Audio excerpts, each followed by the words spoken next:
వీలైతే చేతనైతే ఒక న్యాయపరమైన సామాజిక పరమైన రాజకీయపరమైన సలహా చెప్పండి.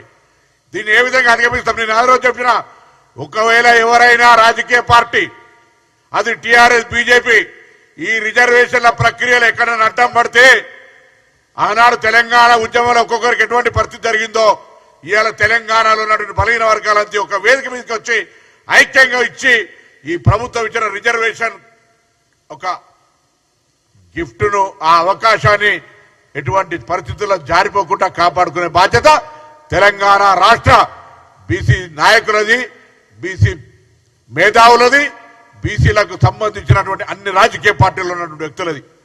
ఇంతకంటే ఇంకేం చేయమంటారు అడుగుతానా? లక్ష్మణ్ గారు మీరు చెప్పండి.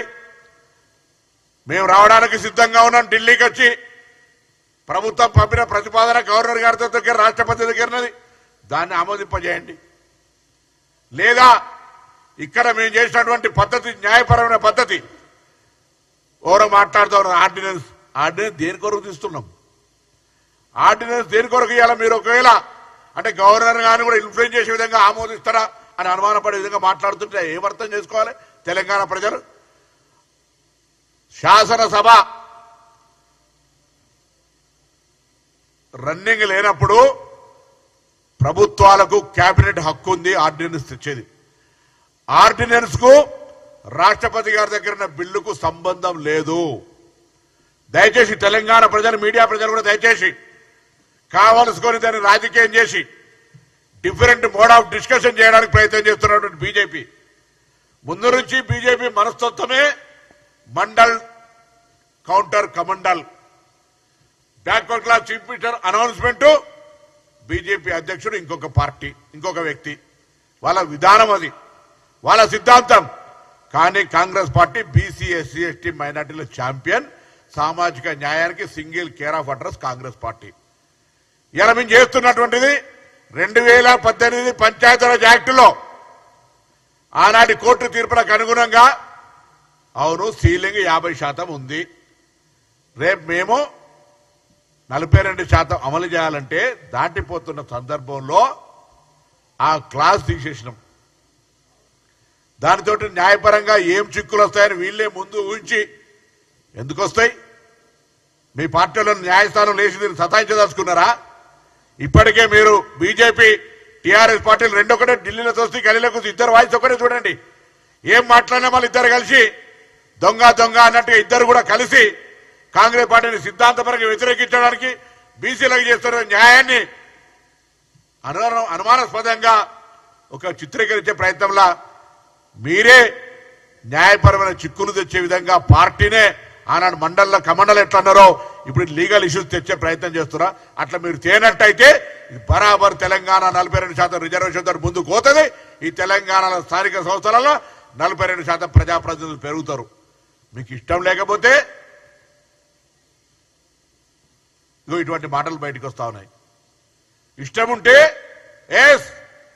స్థానిక సంస్థల 42% బీసీ రిజర్వేషన్లు స్వాగతిస్తారు. కడుపులో కత్తులు పెట్టుకొని అలుముకున్నట్టుగా బీసీల గురించి ముసలి కన్నీరు గారుతున్నట్టుగా. అసలు నాకైతే అనుభవజ్ఞుడు లక్ష్మణ్ గారు మాట్లాడుతుంటే ఆయన ఆర్డినెన్స్ గురించి మాట్లాడతాడు, లేదా రాష్ట్రపతి గారి దగ్గర గురించి మాట్లాడతారు, లేదా ఎట్లా చెల్తుంది అంటాడు. అరే పెద్దోడివి, వయసులో పెద్దోడివి, అనుభవంలో పెద్దోడివి, పార్టీ అధ్యక్షుడు చేసినావు, రేపే మాపో జాతీయ అధ్యక్షుడి పేరు వస్తుంది. వీటన్నిటికీ మూలం భారతీయ జనతా పార్టీలో బీసీ నాయకులకు ప్రాధాన్యత ఇవ్వాలి కాబట్టి నీకు అర్హతలు వస్తున్నాయి.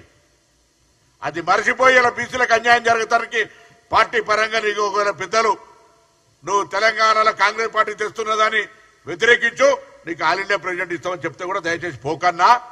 ఇవాళ ఒక కాడ ఈ రాష్ట్రంలో శురువైతే, ఇవాళ కులగణన ఇక్కడ శురువైంది కాబట్టి దేశంలో భారతీయ జనతా పార్టీ రోల్ మోడల్గా తీసుకొని ముందుకు పోతా ఉంది. ఇట్లానే 42% ఇక్కడ శురువైతే మనం తమిళనాడు మనకంటే ముందున్నారు. ఇవాళ ఇట్లా ఇక్కడ శురువైతే దేశం మొత్తంలో ఒక సామాజిక న్యాయం వస్తుంది. నేను ఒక మీటింగ్లా జైస్వాల్ మీటింగ్ లా ఒక రాకేష్ జైస్వాల్ మీ బీజేపీ అయినా పిలుస్తామైనా బీజేపీ ఎమ్మెల్యే వారణాసి అయిన మనోజ్ చెప్తాడు, అనిల్ యాదవ్ ఉండే ఆ రోజు బహుత్ బడి విప్లవాత్మక నిర్ణయం ఇది, దాన్ని నిజంగా దేశంలో కులగణన జరుగుతోంది, రాష్ట్రం మీద ఆదర్శమని పక్క ఆర్ఎస్ఎస్ వ్యక్తి మాట్లాడుతూ ఉండు. మీ పార్టీలో కూడా స్వయం సేవకులు కావచ్చు, విశ్వ హిందూ పరిషత్ వాళ్ళు కూడా వారికి ఆ అభిమానం బలహీన వర్గాలకు న్యాయం చేస్తుందని కాంగ్రెస్ పట్ల ఉన్నది. మీరేమో రాజకీయంగా ఆలోచన చేస్తా ఉన్నారు. అందుకే ఇలా మరొక్కసారి తెలంగాణ కాంగ్రెస్ బలహీన వర్గాల ప్రజాప్రతినిధులం హృదయపూర్వకంగా అన్ని రాజకీయ పార్టీలకు విజ్ఞప్తి చేస్తా ఉన్నాం. మా పార్టీ చిత్తశుద్ధితోటి ప్రభుత్వము పార్టీ 42% రిజర్వేషన్లు ఇవ్వడానికి న్యాయపరంగా చట్టపరంగా ప్రజాపరంగా ఒక ప్రక్రియ చేపడుతుంది. మీకు ఎక్కడైనా లోపం అనిపిస్తే ప్రైవేట్గా మీరు మాతో మాట్లాడినటువంటి అంశాలు మైకులో చెప్పలేం.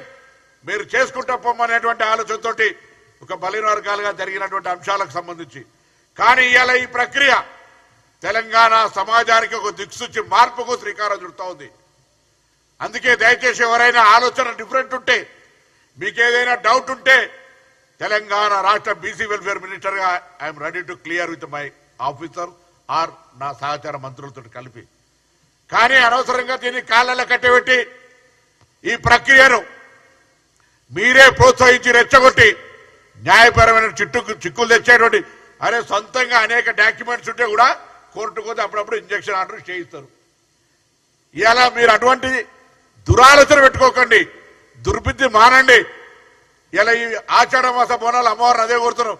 ఇటువంటి వాళ్ళ బుద్ధులన్నీ మారి ఈ 42% రిజర్వేషన్ల ప్రక్రియ సాఫీగా జరగాలి, లోకల్ బాడీ ఎన్నికలు జరగాలి, బీసీలు 42% స్థానిక సంస్థల ప్రజాప్రతినిధులు కావాలని కోరుకుంటాను.